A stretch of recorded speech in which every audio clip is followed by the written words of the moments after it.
So, what day is it today? Tuesday? Wrong. It's NWA Day. They want NWA? Let's give them NWA.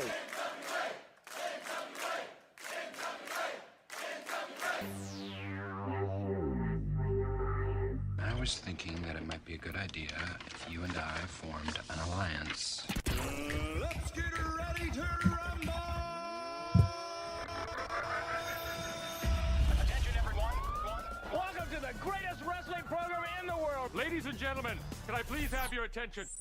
Stop what you're doing and listen. Okay, let's party. It's the pre-party with J. Cal.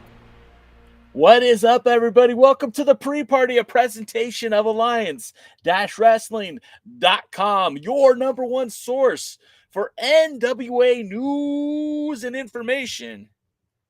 And we come to you live every Tuesday right here on the pre-party to talk all things pro wrestling, to talk all things NWA. I'm glad that you're here with us. Shout out to those who are in the chat. Double D is here. Wiccan is here. Patrick Moore is here. And we're going to be talking to each and every one of you about the NWA. You're in a good place, my friends. That is if you like the NWA, because that's all we do. That's all I do. I eat, I sleep, I drink, I watch the NWA. That's it. Don't ask me what I'm drinking. That's rude. Are you insinuating that I'm an alcoholic? Because that is not the case at all. I barely drink alcohol anymore. I drink strawberries and cream Dr. Pepper, 0 sugar, and it tastes great and is less filling.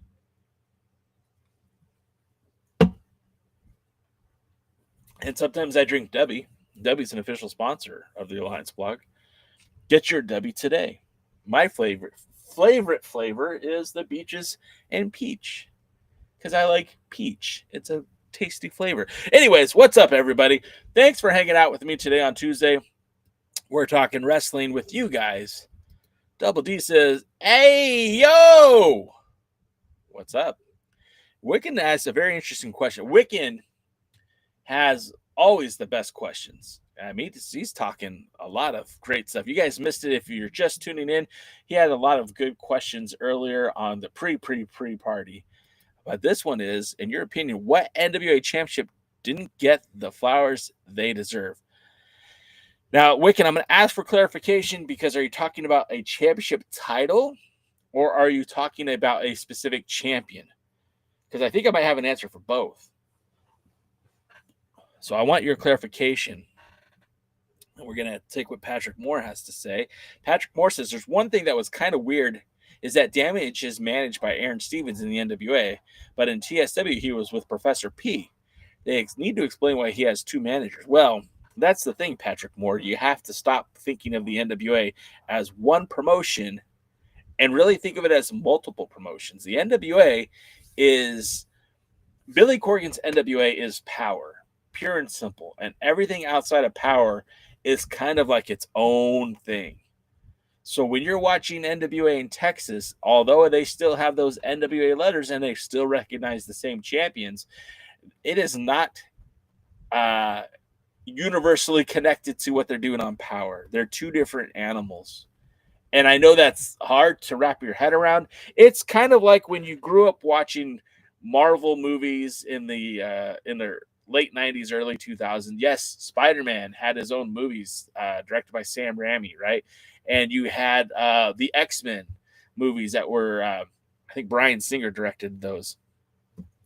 And you had these universes where superheroes existed, but they never intertwined, right? Like the whole, connected universe happened much, much later. It wasn't until Blade. You never saw Blade appear in the X-Men. You never saw Spider-Man appear in the Fantastic Four, because these were different universes. And I feel like that's what the NWA is. Like these territories, although they're loosely affiliated, we don't have continuity. There is no connective tissue. And it's a shame, but at the same time, like, I also don't expect the independent promotion in Texas to pay for Aaron Stevens to fly down to Texas from, I think he lives in Ohio. I'm just assuming because he's always in that he seems to be involved with those promotions in the Midwest. I don't imagine they want to pay for him to fly down to watch those matches, or to be the manager of those matches. So it's a shitty answer, and I'm sorry I don't have a better one for you there, Patrick. But it's just not a connected universe, not yet. What's up, Polo Cabinets? What's going on? Scam likely? Not Kevin Owens, I promise you. Sam Retro says, NWA fan, what's happening? Retro's my guy. Sam Retro's my guy. I got to hang out with Retro twice in the last few years. Maybe in 26 we'll touch base again. I'm hoping for it. It is a powered. It's Tuesday. You know what that means. And that's a good point too. See, and Sam Retro has all the answers. Damage was managed by Professor P since 2022 before TSW became a territory. There you go. Polo, I'm not Kevin Owens. I want you to understand. I'm J Cal from the Alliance Blog, not Kevin Owens. All right, which wrestler as heavyweight champion and whichever wrestler and championship you think? Okay, well, we're talking world champions. The person I don't think gets enough credit is Adam Pearce. Of the last 20 years, I think the best NWA world champions are currently working for the WWE. I mean, you've got Cody Rhodes, obviously. His short run as champion, I really think, helped propelled the NWA to that next level. Adam Pearce, the Raw general manager, really carried the NWA in some leaner years. Of course, Nick Aldis carried the NWA in the modern time. AJ Styles was probably the de facto best NWA champion during the TNA era. And then if you like hardcore wrestling, you got Abyss in there too. So, I mean, some of the best NWA world champions are now working for the WWE, but the first wrestler I think gets the least amount of respect or praise is Adam Pearce, because when the NWA ended its 5-year relationship with TNA, remember there was a licensing deal that was set up with the NWA Board of Directors and TNA Wrestling, which licensed out both the World Heavyweight Championship and the World Tag Team titles to TNA Wrestling. That was the Jarretts, Jerry and Jeff, legitimizing TNA without doing anything but handing over some money. When they crowned their first champion in Ken Shamrock, the last NWA World Champion before Ken Shamrock was Dan the Beast Severn. Severn was stripped of the title. TNA crowned a new champion in Ken Shamrock, and that set up the TNA NWA legacy, right? And although that title was still very much the NWA World's Heavyweight Championship, it was controlled by TNA. So when that agreement came to a close, the NWA had a few territories that were pretty good. And people forget that during that time, David Marquez was running venues like the Orleans Arena in Vegas. It's the same venue Ring of Honor was running in Vegas. He was running the Hidalgo Theater in Texas. He was running the Celebrity Theater in Phoenix. He was running in Kissimmee, Florida. He had small to medium-sized arenas, which, had a maximum of 5,000 people. Like, his attendance back in 2006, 2007 were better than what the WWE, excuse me, not the WWE, oops, slip of the tongue, better than what the NWA is doing now. He had much bigger crowds, and that was based on Adam Pearce being the world's heavyweight champion. And their TV shows were behind that. And you had, Pearce was defending the title against some of the best names they could find, right? Sean Waltman was one of his regular opponents, TJ Perkins, Scorpio Sky. Within the NWA organization, it was Damian Wayne, it was the Maestro, and he was crisscrossing this whole North American continent. defending the title in West Virginia, defending the title in Texas, defending the title in Los Angeles, defending the title in San Diego, defending the title in Portland, Oregon. Like, Adam Pearce took that belt everywhere. And unlike, say, a Nick Aldis or somebody connected to TNA Wrestling when they were part of the NWA, there was no promoter paying his way. Like, when Dave Marquez was booking Adam Pearce, it wasn't like he was under a contract. He got paid for the work that he did. So when you saw Adam Pearce take that title to Australia, it wasn't being financed by somebody's stateside. It wasn't being financed by the NWA. It was him getting his ass out there. So I will always say that Adam Pearce never got the love that he deserved. He never did. He still doesn't. Wiccan said Blue Demon Jr. Absolutely. Blue Demon Jr. similarly did the same thing, but without the support of NWA promoters. They weren't booking him at Wildside or Anarchy. They weren't booking him in the NWA promotions in, like, Texas did. Texas and California were the only NWA promotions booking Blue Demon Jr. But he defended the world title in, I believe it was in Spain. He defended the title in London, in the UK, defended the title in Canada, even took the title, didn't defend it, but took the title to Japan. I mean, dude did a lot to help produce that NWA name. Now, you guys are asking a lot of stuff, and I'm trying to get to everybody, so bear with me. And then in terms of the title that I think the NWA kind of didn't give enough love to, was probably the Western States Heritage Championship.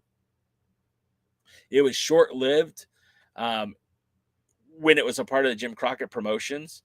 I felt like that title could have had a lot more significant meaning on the West Coast.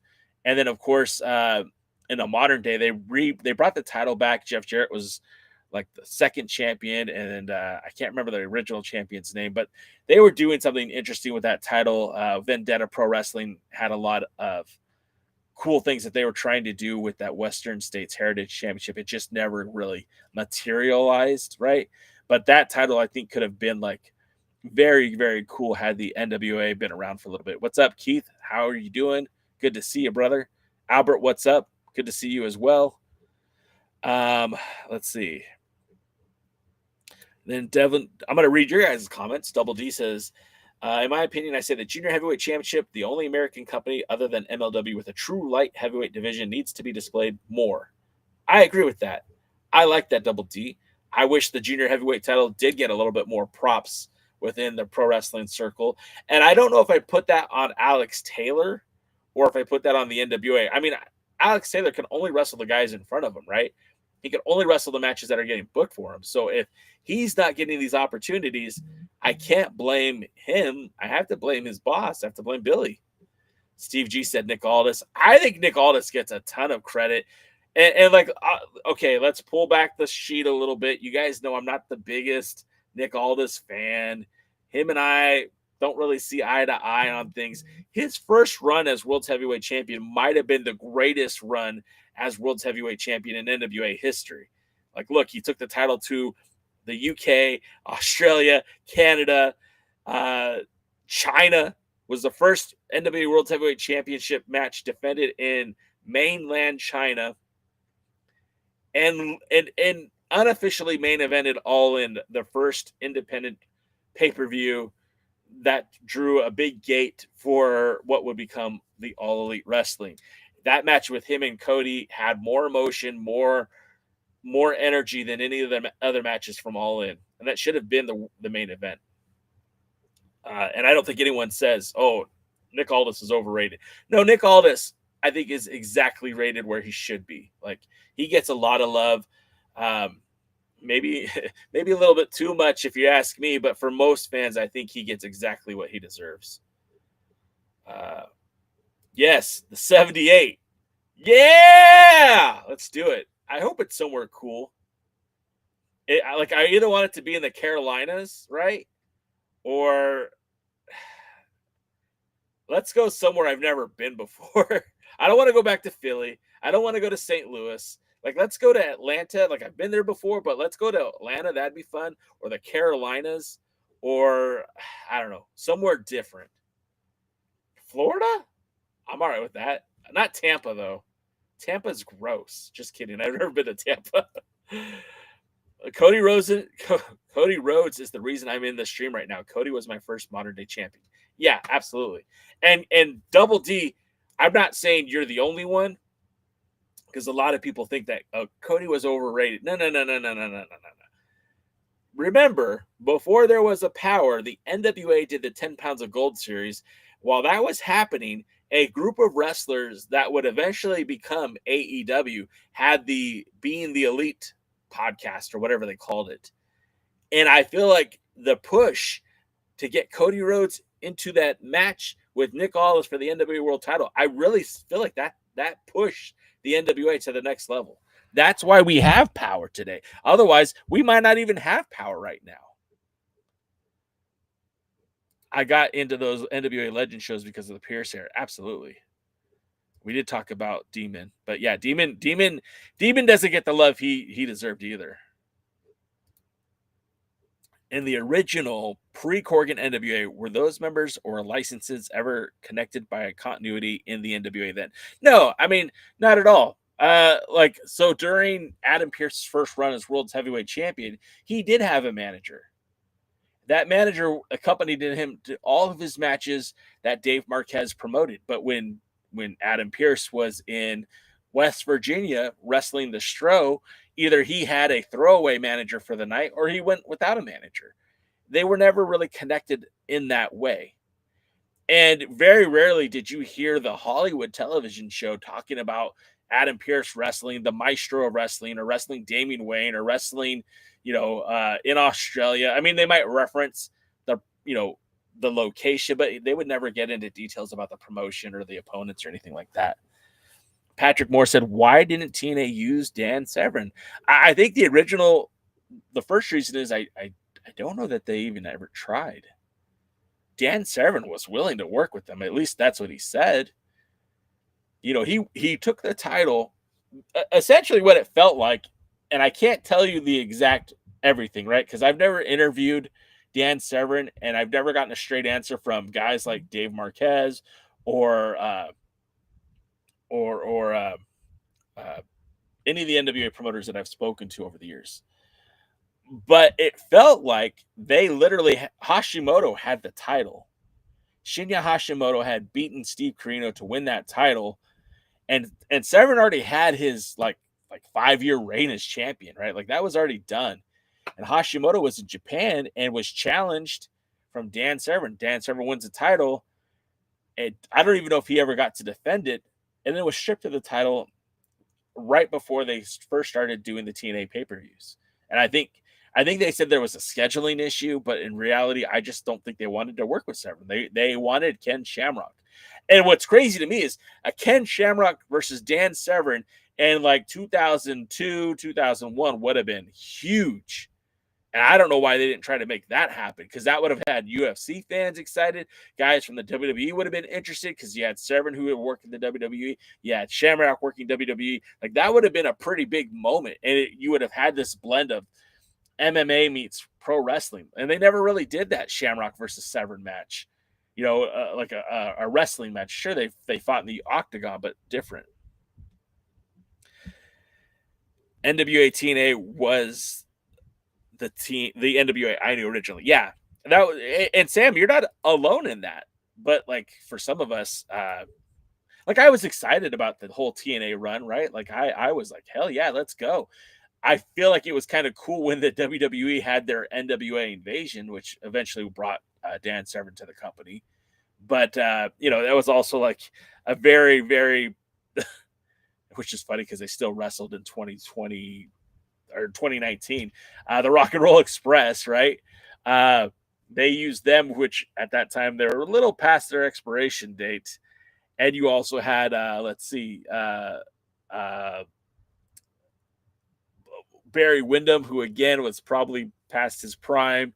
And you had, who else was there? Jim Cornette, obviously. Howard Brody was there originally. Dennis Corluzzo was there originally. Then it just became, Jim Cornette with the Rock and Roll Express. He created his new Midnight Express. They feuded with Mosh and Thrash, the the Headbangers. Barry Windham was feuding with JBL. It was a weird time. Sean Megan says NWA Charlotte. That was a good time too. Like I thought NWA Charlotte was pretty dope. It never really panned out the way anyone would have hoped for. Yeah, and retro, you're right. Like they did when TNA first started, they did announce like upcoming events in the territories, and that was part of the plan. That was what they were always supposed to be. But that's part of the reason why that deal fell apart too, is because TNA was not honoring the original commitment. So when TNA said, "Hey, we're not going to really list the matches, upcoming events anymore," the NWA was like, "Okay, all right." But like what hurt them is like not only did they stop talking about the NWA, they started referring to the title as the TNA title, right?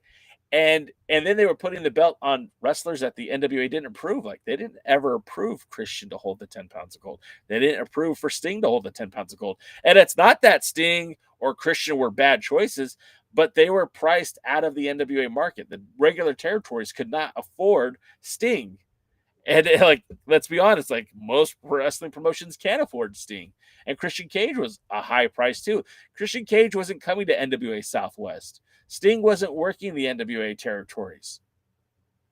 So it got harder and harder to book their own champions. And at that point, it was like, how is this relationship benefiting us? They're using our name. They're not promoting us. And we can't even afford to book our own champions. No one was the NWA wasn't booking Team 3D as the World Tag Team Champions. They couldn't afford them. Double D says he got to meet Jerry Jarrett back in 2022. Tharp gave the Western States title to Vendetta Pro. Yeah, well, I think it was Vendetta Pro like made the belt, to be quite honest. But it doesn't really matter. Yeah, and it was a cool belt. I like that belt a lot. It was a cool title. Jam and Music Man said, I got to see Rob Conway at the NWA Atlanta show in 2014. He faced Tyson Dean that night. Yeah, Conway is another guy I don't think gets a lot of credit either. And I mean, there's a lot of reasons for that. What's up, Valentine? What's going on? Conway was the guy that took the 10 pounds of gold. Oh, wow. Thanks for the roses, Valentine. Appreciate you, sir. Conway took the title to Japan.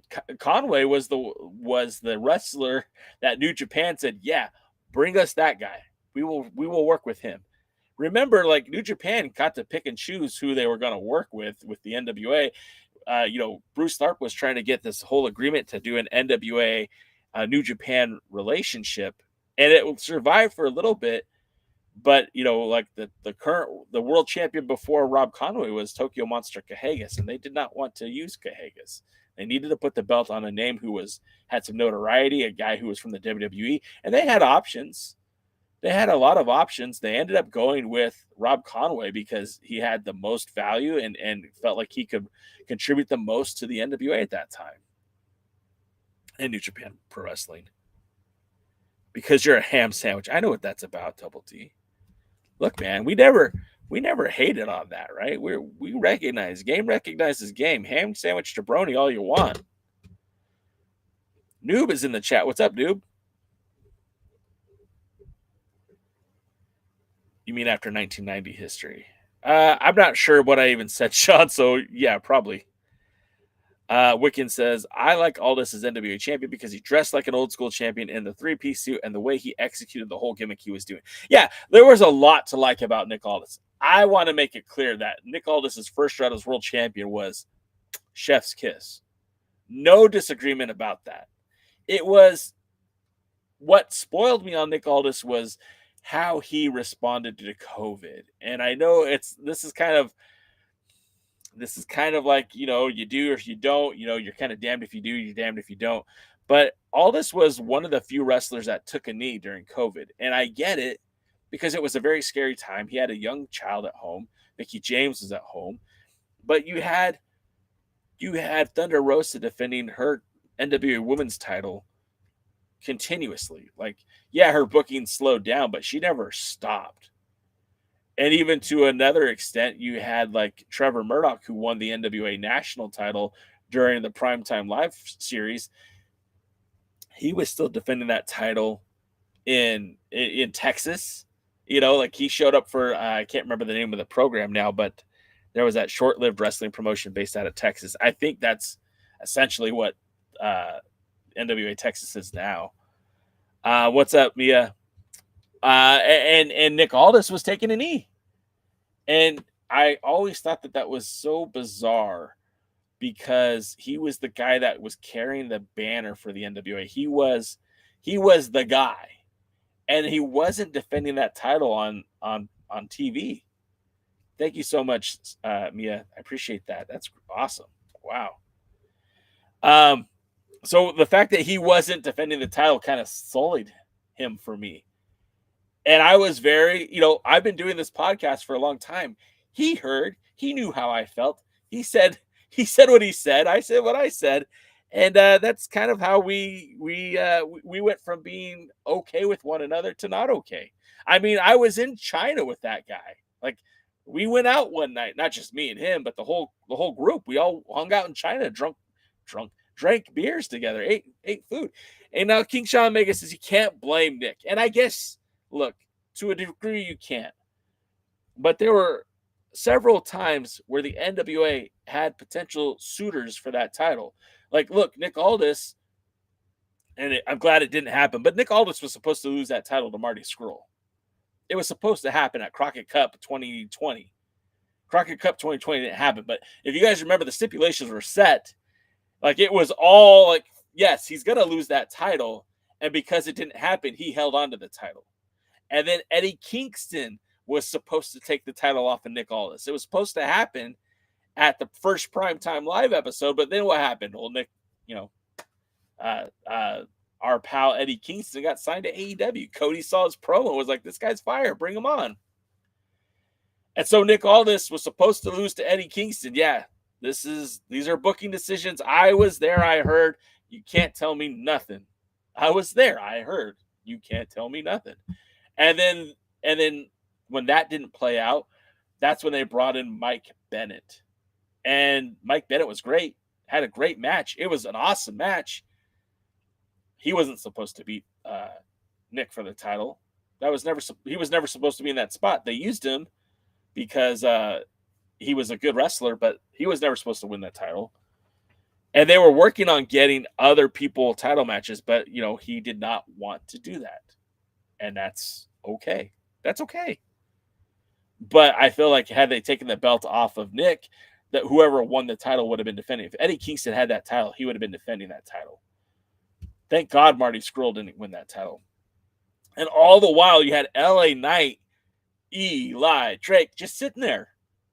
They never even put him in the same promo with Nick Aldis because, number one, he would eat Nick Aldis's lunch in a promo. And number two, I think that was a long-term choice that they were going to use for an opponent, but they never did.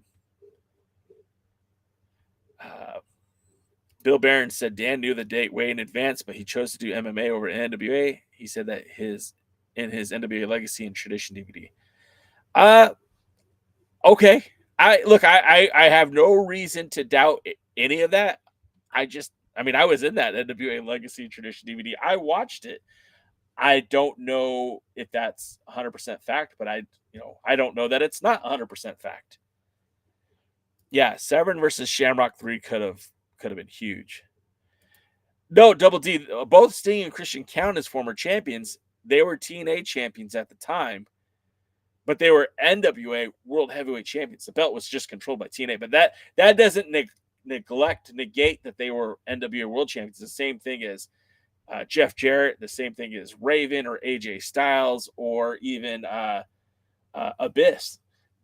The NWA just didn't have approval. TNA didn't have approval to do those title changes, but the NWA never disputed it because, again, NWA was getting paid from that deal. It wasn't a ton of money, but the board of directors were getting paid to be working with TNA. A lot of the board of directors were pissed when the NWA ended that relationship with TNA because they weren't getting paychecks anymore. Yeah, and that's it. Retro said it. Kurt Angle was not an NWA World Champion. He held up the belt, but at that point, the NWA had removed recognition, and even TNA only referred to him as the TNA World Champion, not the NWA World Champion. And yes, Sting was champion WCW too. Absolutely. Um, oh yeah, not purely an NWA question, but what betrayal in wrestling really hurt you emotionally? I'd say the Road Warriors turning on Dusty with a spike to his eye. I remember that. I remember watching that as a young boy, and yeah, that was probably, in terms of betrayal, that probably would have been it for me too. I can't really think of a more modern one right now. I'm sure there's, I'm sure a lot of modern wrestling fans would say, Seth getting speared by Braun Breaker might have been it, or Seth hitting Roman with the chair. But yeah, you know, and Patrick, I've heard that too, right? And he wasn't. Look, he was from Mexico, right? So anytime you were booking him, it was an international flight. There, your booking just went up.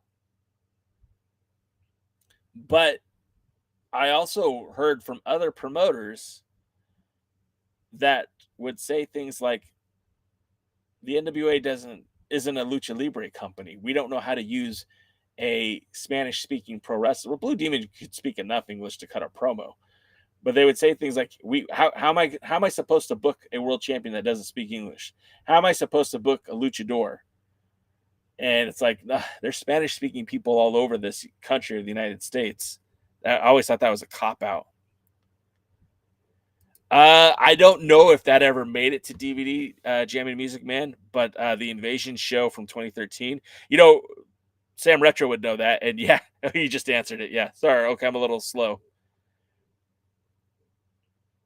Paladin says the NWA, Corgan killed the NWA when he shut it down for COVID while other companies remained open.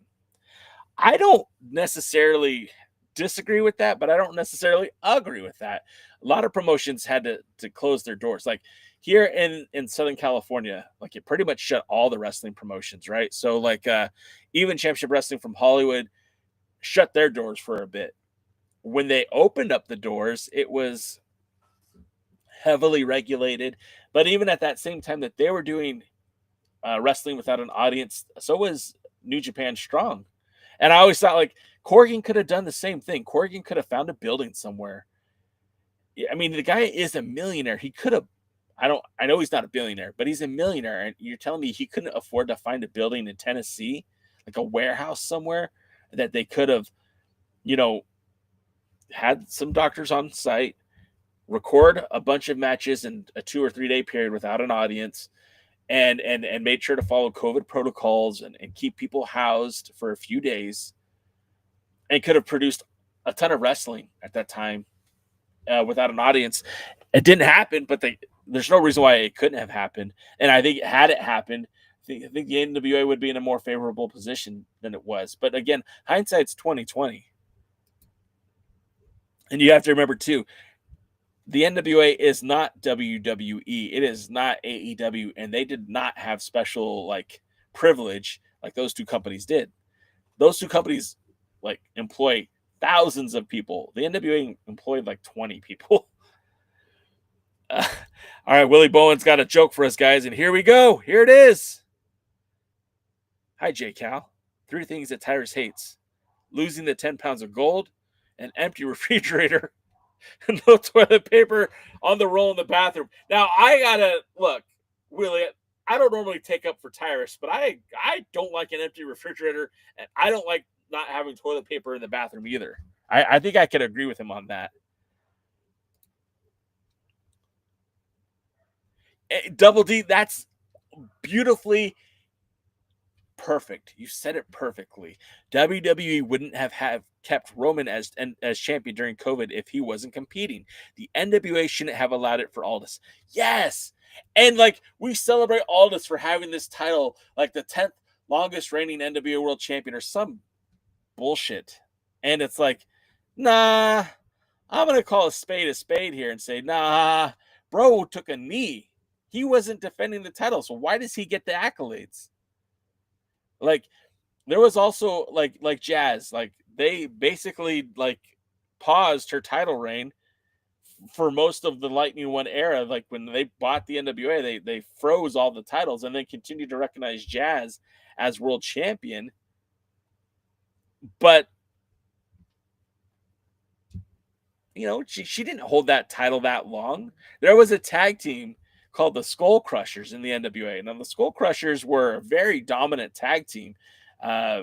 Keith Walker and Rashi Brown, and they were bad dudes. They're like a kind of like a modern day LOD, big dudes, just rough and tough. But they stopped getting booked. Nobody in the NWA was booking them, so their title reign was like thousands of days. And it's like, whoa, hold on, no. You can't give them the same accolades as somebody who was defending the title, once a month. And is it fair to give them the same accolades as the guy who's defending the title weekly? They're like, wait, what are we doing here? There's got to be some sort of correlation. There's got to be some sort of like, nah, you got to defend the title or else it doesn't count. And that's how I feel about the 10 pounds of gold. X Clip says, could we do indie wrestling watch-alongs during the live? I mean, we could. It's just, it's kind of hard to do that. I don't have permission to do a lot of live people's content, Thanks for the follow. All gas, no brakes. Appreciate you. Then all this fought Flip Gordon. Yeah. I'm trying to put that. I don't remember how that came about. Let me look real quick. Cage match. I don't know where El Generico is, sir. He's probably still in Mexico. He's still feeding the orphans, much like Nacho Libre. Whoopsie. All right, here we go. Nick Aldis and his title matches. Okay, so as world's heavyweight champion, now he held it for 1,043 days. Let's see. So, he wins the title back, and then, he defends the title against Marcus Burke in Canada on January 17th, 2020. He defeats Flip Gordon at January 24th at the Hard Times pay-per-view, the first Hard Times. Then he doesn't defend the title for 7 months, a 7-month hiatus. He defends it against Noby Bryant in North Richland, Texas on August 29, 2020. Then on September the 15th, 2020, he defends the title in Long Beach, California against Mike Bennett, again, for Primetime Live. It would then be another 3 months before he defends the title against Brian Pillman Jr. at 127 Pro Wrestling. And so I guess, just looking at it, right? He was supposed to come back and do another title defense for Primetime Live. He opted not to because of what happened on the first card. But it wasn't like he was unwilling to defend the title. He defended it in North Richland Hills, Texas. He defended it in Long Beach. He defended it in Tennessee. And then in the first of the year, he defended it in Nebraska. So he was technically defending the title, but not once a month like a traditional world champion would do, like just whenever he felt like it. So it just always left a bad taste in my mouth.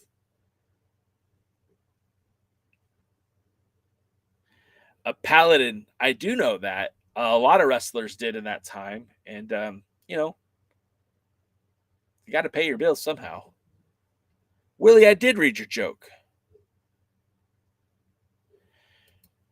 The controversy with Marty Scurll or the controversy caused by Marty Scurll? Because I can't really get into that where I'm broadcasting now, but send me a DM and I will be happy to share that information with you. Paladin, it was more than dating.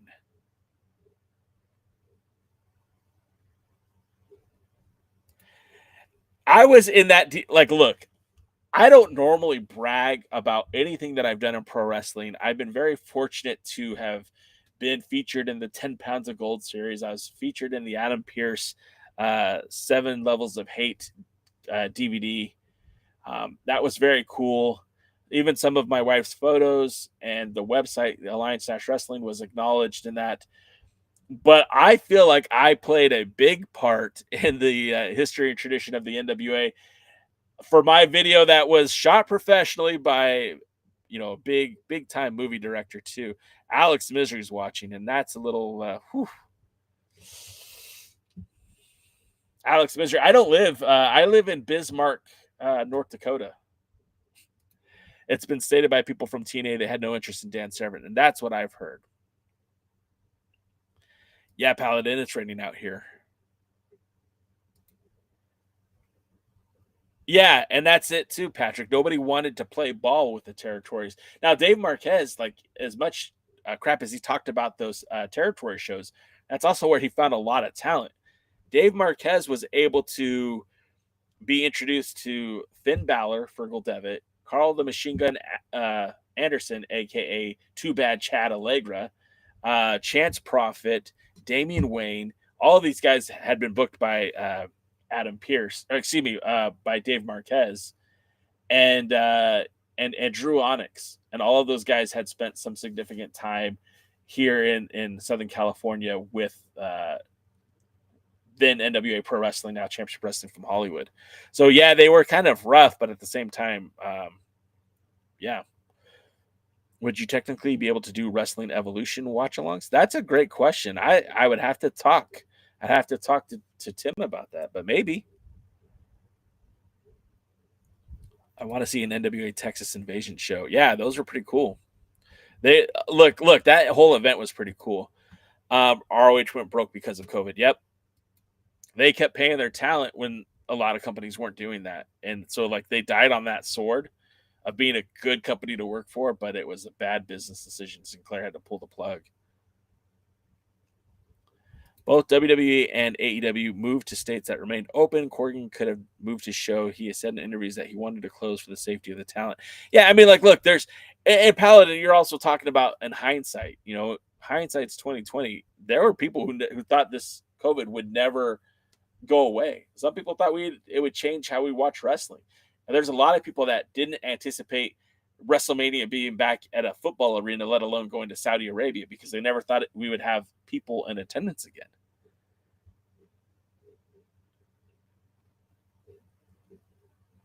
Yes, and that was in Sam Retro. That was in 2021, but like the first of the year. Yeah. Well, Double D, the thing is, Tom actually wrestles quite a bit. He just doesn't get a lot of notoriety for it. Like leading up to the Crockett Cup, he had wrestled. I think he wrestled Heath Slater. He wrestled Silas Young.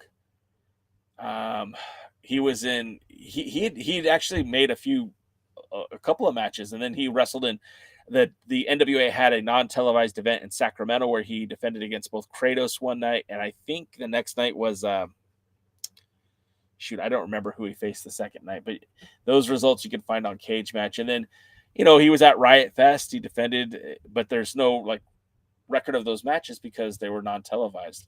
Defended those titles most recently in New York for the CEP NWA co-promoted events, but again, never really got the what's going on. Dr. Death Steve Williams should have wrestled Ric Flair instead of Ronnie Garvin. Yeah, I mean, look, my house is a big Dr. Death fan. My brother loved Dr. Death and the University of Oklahoma, and it killed me when Dr. Death and Bam Bam Terry Gordy just ran over the Steiner brothers, because my brother loved both those guys, and I was a huge Steiners fan. That hurt my heart. The simple answer is, in wrestling, the question is, why was there heat between Billy Corgan and Dave Marquez? The simple answer is ego, right? So the NWA Primetime Live, they were doing these shows. The NWA was on hiatus. They weren't doing anything. There was no NWA promoted events, right? Dave Marquez is doing these events. He's got a safe venue to do these shows at. He's got a COVID safe building to be in. He had a financier behind it. He talks to Billy Corgan about it. Corgan's on board. And then it comes to paying talent. And then it comes to who does what and who gets to wrestle who. You know, Dave Marquez, he had Eli Drake on those shows, but couldn't put him in title matches. They wanted to crown a new TV champion. They wanted to take the belt off of Zicky Dice. That's why you had Aaron Stevens on those cards, and just a lot of shenanigans that was involved with all of that stuff. You know, they put the tag titles. The tag titles were on Eli Drake and Cowboy James Storm, and they took the belt off of them. that match wasn't booked by the NWA. Match was booked by Dave. And it just so happened that James Storm was in the area. Like, it was real random. So, yeah. Sorry. Yes, I did do the Legends event. I bought an ad. It wasn't expensive. At the time, it was a lot of money for me. But looking back, it wasn't very much. But, I was trying to reach out to all the NWA fans. And this was like before YouTube was super popular. We were doing a podcast and we were just trying to get our name out there. And we tried. Me watching 10 Pounds of Gold before I was following the Alliance blog. Who the fuck is this guy? You sound just like UFC champion, former champion, Conor McGregor.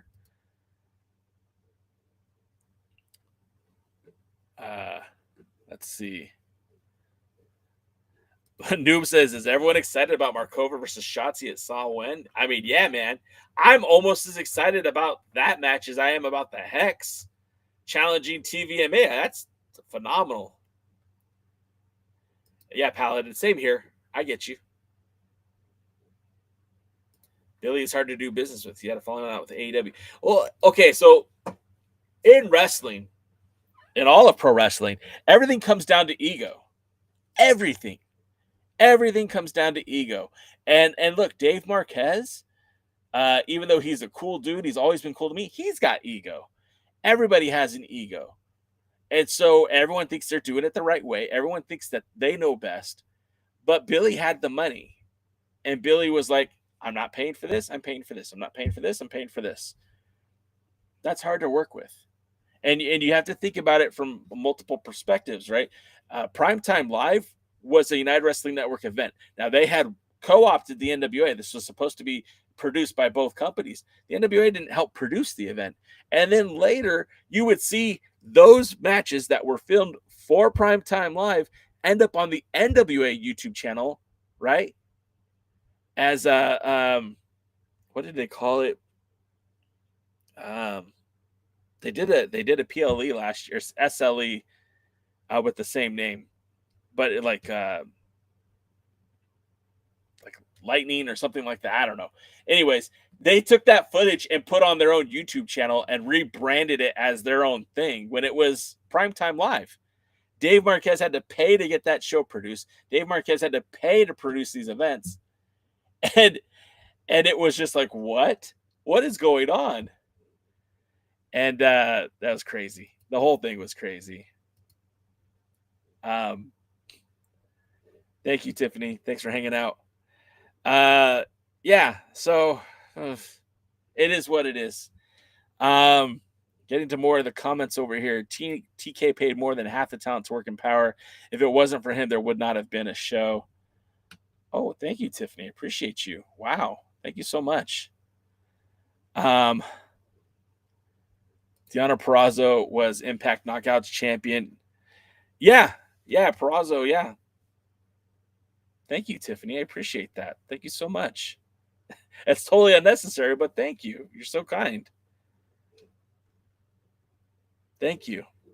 That make me blush. Some legendary title matches will never be on NWA TV, only the Alliance Blog Wrestling Live, like Natalya versus Kenzie. Yeah, man. Well, that was cool. I mean, again, that was I think short-sighted from Billy not to get permission to have that match on his TV show, and I feel like that would have been like, look, Natty Neidhart is really getting momentum on the independent scene. A lot of people are talking about Natty Neidhart on the independents, and the fact that she's still under WWE contract and she's able to work internationally. She worked from Mexico. I mean, obviously, look, AAA is owned by the WWE, so that is not the same. But working GCW, working with Reality of Wrestling, Booker T's wrestling promotion. I mean, that's a pretty big deal. And the NWA could have had that. The NWA could have been using that, and they didn't. And to me, that's just wow. That's crazy. That's just, it doesn't make sense to me. TK gave more talent and paid talent that wasn't even his.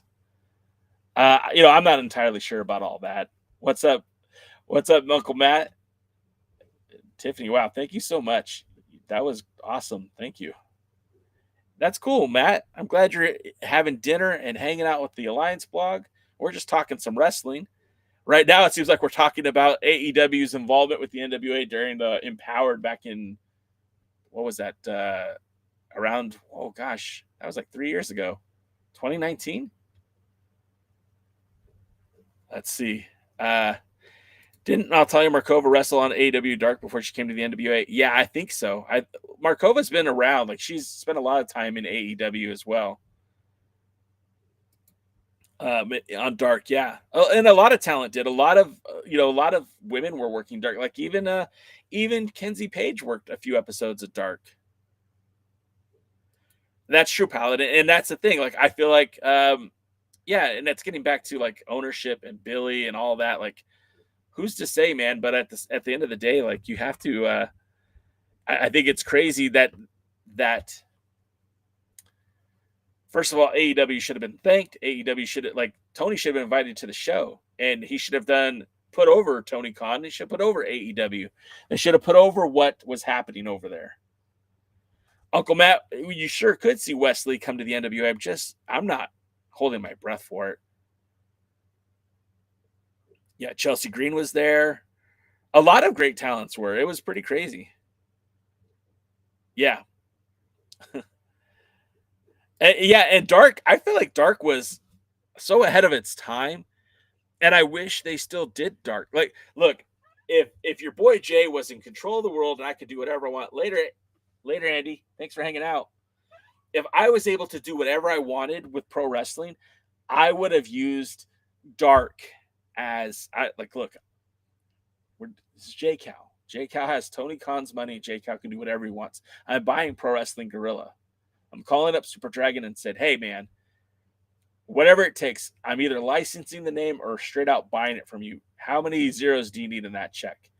And then that, whatever that is, that's my Dark. And Dark would be the best independent wrestling. They're not signed to contracts. No, they're just showing up and wrestling.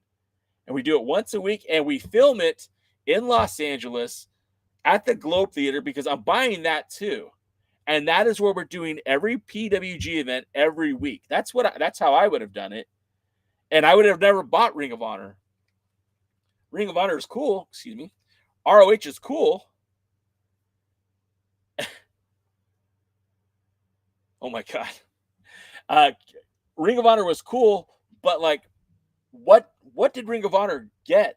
What did Tony get for Ring of Honor? What has he done with Ring of Honor? Almost nothing. But a weekly show on YouTube featuring the best independent talent that you could evaluate right then and there. You could have had some of your best talent scouts within AEW just evaluating talent. They had Danny Limelight on those shows. They had a lot of guys who never really made it to the main roster of AEW, but they had so much good talent coming in and out. And that would have been the place where you could have done all of that. And you would have owned all those matches too. I mean, I think it would have been amazing. And maybe you don't do it every Friday night. Maybe you do it once a month. Maybe you do it twice a month. Maybe you do it every other month. But I feel like you could have done some really cool shit with that. Sorry, Matt. I didn't mean to get you in trouble. Rich Swan was a cool addition for us. What's on tonight? Well, that's a great question, because there's like 3 minutes left of this live stream. But look, tonight we get Dylan McQueen makes his return to the NWA as he takes on Kerry Morton, son of a legend, Ricky Morton. And it'll be in a straight-up match. No titles on the line because it's not a tag team match. We also have a handcuff match, which I think is so lame. Eric Smalls versus Trevor Murdoch. That's the fast-forward button. Just don't even bother watching it. You got Mondo and Slade versus the Lost with Father James Mitchell. Now, the Lost being Crazy Steve and, of course, friend of the show, Alex Misery. That should be a banger. Both those teams really impressed me at the Crockett Cup. Really would like to see that. Then you've got Damian Fennier versus Nick Swift. I don't know much about Nick Swift, but Damian Fennier has looked really great on his few appearances for Power. And in the main event, you got a world title match. The Dragon from Puerto Rico challenging Thom Latimer for that 10 pounds of gold. And I believe this is the last set of matches that are being filmed, that were filmed prior to the NWA 77. So I feel like starting next week, we'll end up back at the 77 anniversary show. Let's see. As an East Coast guy, I think the exact opposite. Laugh my ass off. ROH was the best minor show Tony could acquire. PWG was a comedy show. And that's fair. I get it. You know, East Coast, West Coast bias. I get it. I feel like ROH has ROH. I wish someone else would have bought ROH, period. Like, not the WWE, not AEW. Because what Tony's doing with ROH is kind of limited, and I get it. There's only so much he can do. But if someone other than Tony Khan had bought ROH, we'd have had an ROH show right now. They would be on TV, maybe. Like, I can't speak specifically, but like, imagine if they merged ROH and MLW. Imagine if, I would say NWA, but that, you know, Billy never had that kind of money. Ben Carter was shown on Dark, and both AEW and WWE did a bidding war for him. He went with WWE. He probably made the right decision. For the old school fans, how did you keep up with all the territories before the internet? Jeff Capo, and Eric Sachs used to do a YouTube newsletter for the NWA that you could literally, hey, thanks for the heart me, Sean. Appreciate that. They would do an NWA newsletter on Yahoo, a Yahoo newsletter. And then I like to think I helped in that. If you go to the Alliance blog we started publishing back in like 2007. And, you know, between interviews and results, like, we were posting so much content that I feel like we were a good way to keep fans up to date with what was happening in the NWA.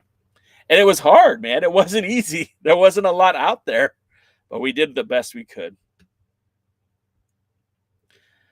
I think you mean Mondo, and you might see that sooner than later. Just stay tuned.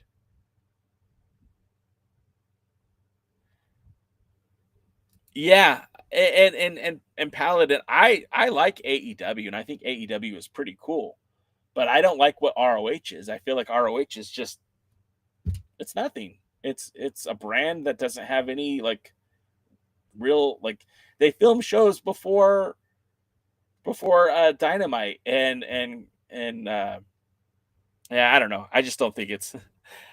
Wicked said we use smoke signals. That's good. Oh yeah, you never saw these before, Steph? The hummingbird was for my mama. She's gone. The lily is for my oldest daughter. The piper flower is for my youngest daughter. The plumeria is for my middle child, axolotl kid, and the I guess it's tiger lily butterfly. That's for my dad. My parents are no longer with me, but I honor them on my arm with my kids. Just dropped and shattered at the back of my phone. Double D. That's no good. That's no good. Sean Moy says it has no direction. Sean also said, I remember the dirt sheets when I had AOL dial-up back in the day. Yeah. Does anyone remember the AOL grandstand forums? I used to tell people that Greg the Hammer Valentine was my uncle, and people believed it because that was how the internet was back then. But that's going to do it for us, guys. I appreciate you hanging out with me on this Tuesday as always. Yeah, AOL chat rooms too, Mia. AOL chat rooms as well. But that's going to do it for me. Again, thanks for hanging out. We had a fun show today, and we didn't even talk about Power that much. But we will be talking about Power on Thursday. We'll also be previewing the upcoming Saw Win Part 3, which is taking place at Center Stage in Atlanta. The 17th, which I believe is Friday. Yeah, this Friday night. So it's going to be a lot of fun. Paladin, it's okay. It's been a while. It never gets easier, but it doesn't get any harder, I guess. I don't know. But all right, guys, that's going to do it for us. Had a great time with you guys. I hope you had a great time with me. And until next time, we will see you at the matches. I don't know if that's playing or not. Thanks, guys. Have a good night.